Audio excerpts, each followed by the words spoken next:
Carlos Alcaraz's road to ending 2025 as world number one has just become a lot more complicated. When the ATP Finals draw was announced in Turin, the Spaniard's name landed in what is being called the Group of Death. His main rival? None other than Novak Djokovic, the man who has dominated this tournament for over a decade. Alongside them stand two players with nothing to lose and everything to gain, Taylor Fritz and Alex de Minaur, both capable of spoiling anyone's campaign. For Alcaraz, who has yet to conquer the ATP Finals crown, this draw feels like a cruel twist of fate. And yet, for champions, adversity is fuel. The 2025 season has been a roller coaster for the young Spaniard. He captured Roland Garros and the US Open, reached the Wimbledon final, and lifted 3 Masters 1000 titles: Monte Carlo, Rome, and Cincinnati. But it was his unexpected early loss in Paris to Cameron Norrie that shook the confidence of his camp. Now, just days later, Alcaraz faces the toughest indoor challenge of his career: fast courts, short rallies, and opponents who thrive under pressure. Carlos tends to struggle on very fast surfaces, warned Juan Carlos Ferrero, his coach and mentor. But that's exactly why this week matters. If he wants to be number one again, he must win where he feels most uncomfortable. The ATP Finals begin Monday in Turin, bringing together the 8 best players in the world for the season's final showdown. At stake, the Maestro title and the year-end number 1 ranking. After Jannik snatched the top spot in Paris, Alcaraz has one last chance to reclaim it, but the math is brutal. To finish the season at the summit, he must reach the semi-finals undefeated or make the final outright. That means no slow starts, no mental lapses, and no room for mistakes. Djokovic and the Group of Death. Facing Novak Djokovic in a round-robin stage is a nightmare scenario for any player. The Serbian, who skipped the 2024 edition, returns hungry and well-rested. He's a 6-time champion here, the all-time record holder, and has never lost to Alcaraz indoors. Djokovic in Turin is a different beast, said one ATP analyst. This is his fortress. He reads the indoor game like no one else. Then there's Taylor Fritz, the American powerhouse who can blast through any opponent on his day. Although his indoor season hasn't been stellar, with early exits in Basel and Paris, his aggressive first-strike tennis can dismantle even the most consistent players. And finally, Alex de Minaur, fast, relentless, and unpredictable. A grinder who turns every rally into a war of attrition.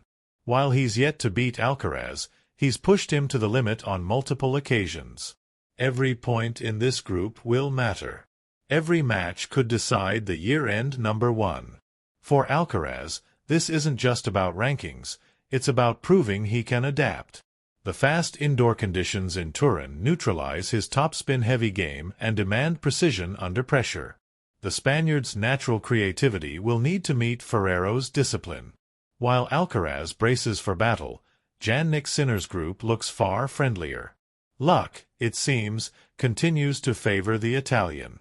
The newly crowned world number 1 finds himself alongside Alexander Zverev, Ben Shelton, and either Felix Auger-Aliassime or Lorenzo Musetti, depending on the Athens qualification match.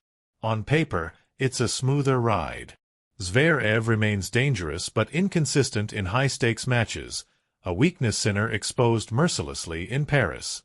Shelton, recovering from injury, may struggle with rhythm. And Musetti, should he qualify, would be outmatched by the power dynamics of this group. For Sinner, the path to defending his title and closing the year on top looks clear. For Alcaraz, it's a storm waiting to be faced head-on. Despite the rivalry, Alcaraz and Sinner reunited in Turin with warmth. Cameras caught them sharing a smile and a hug during practice at the Pala Alpitour Arena, a gesture that reminded everyone why their rivalry is so special. It's built on mutual respect. They're like Federer and Nadal, said an Italian commentator. Different personalities, same fire. But behind the friendly moment lies enormous pressure. Both know that in a few days, one will rise and the other will fall. For Alcaraz, this week could define not just his season, but his mindset heading into 2026. He's trained differently. Less volume, more focus. Ferrero has worked on tightening his serve and improving his return on fast surfaces. The mission is simple: control the controllables. If Alcaraz survives this group, he won't just earn ranking points. He'll send a message to the tennis world that he's ready to dominate again, no matter the surface, no matter the draw. Carlos Alcaraz landed in Turin under an electrifying atmosphere that only true champions can generate. From the moment he stepped off the plane, hundreds of fans crowded around the arrivals terminal chanting his name. "Vamos Carlos!" echoed through the airport halls. The 22-year-old Spaniard smiled, waved, and took time for photos, a gesture that instantly set social media ablaze. It wasn't just a star arriving. It was a symbol of youth, resilience, and excitement stepping into the lion's den. Alcaraz's team, led by Juan Carlos Ferrero and assistant Samu Lopez, kept a low profile. Their goal was simple: block out all distractions and focus on performance. After a brief rest at the hotel, Carlos was driven straight to the Pala Alpitour Arena, where the world's top 8 players were already practicing under the bright white lights of the most prestigious indoor court on the ATP calendar. There, waiting for him, was Taylor Fritz, one of his potential opponents and a key sparring partner for the first training session. The two shared a light handshake before engaging in a fierce 90-minute session. Alcaraz moved well, showing no signs of fatigue from his long season. His footwork was sharp, his forehand explosive, and his trademark drop shots lethal as ever. But what caught Ferrero's eye was his body language: calm, composed, and mature. "He's in control," Ferrero whispered to a reporter nearby. "He knows what's at stake, but he's not afraid." High voltage, the focus before the storm.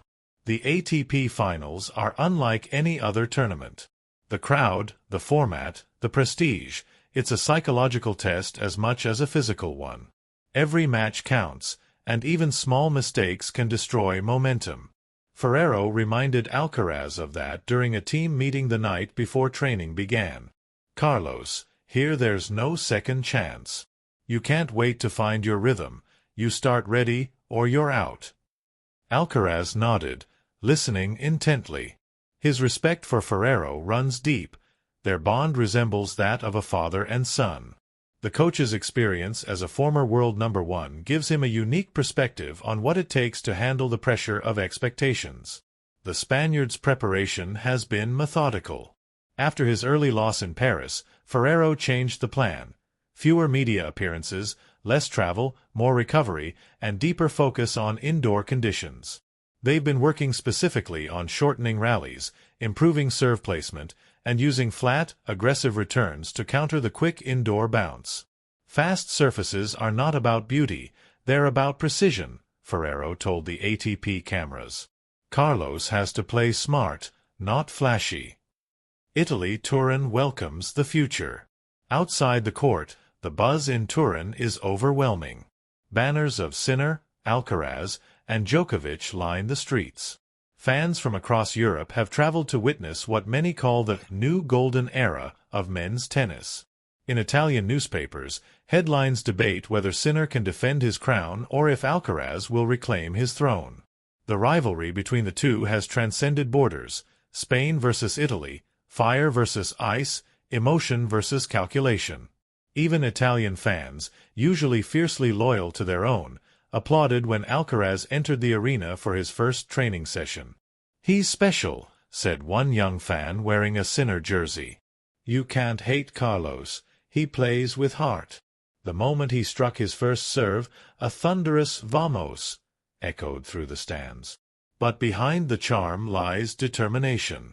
Alcaraz's smile may light up the court, but his mind is locked on a single goal: ending the season as world number 1.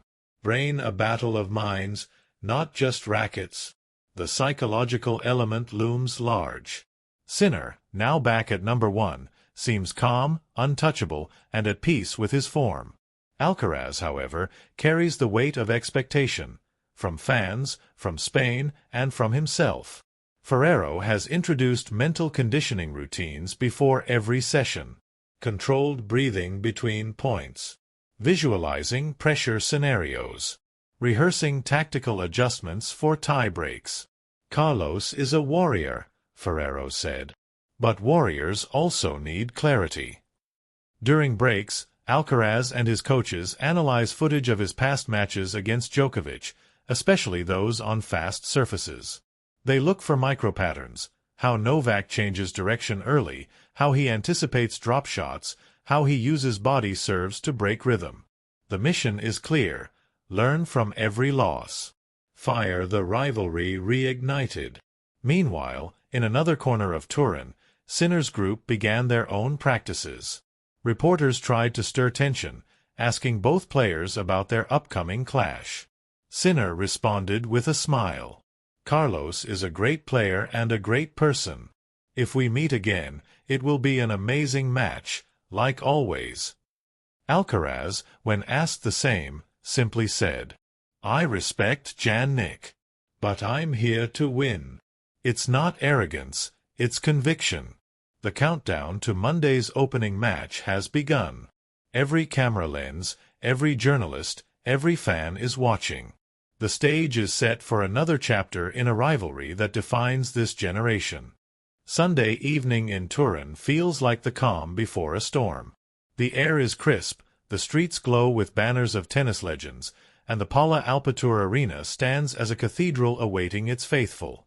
Inside, Carlos Alcaraz completes his final training session under the bright, silent lights. No crowd, no cameras, just him, Ferrero, and a single mission: to take back the throne.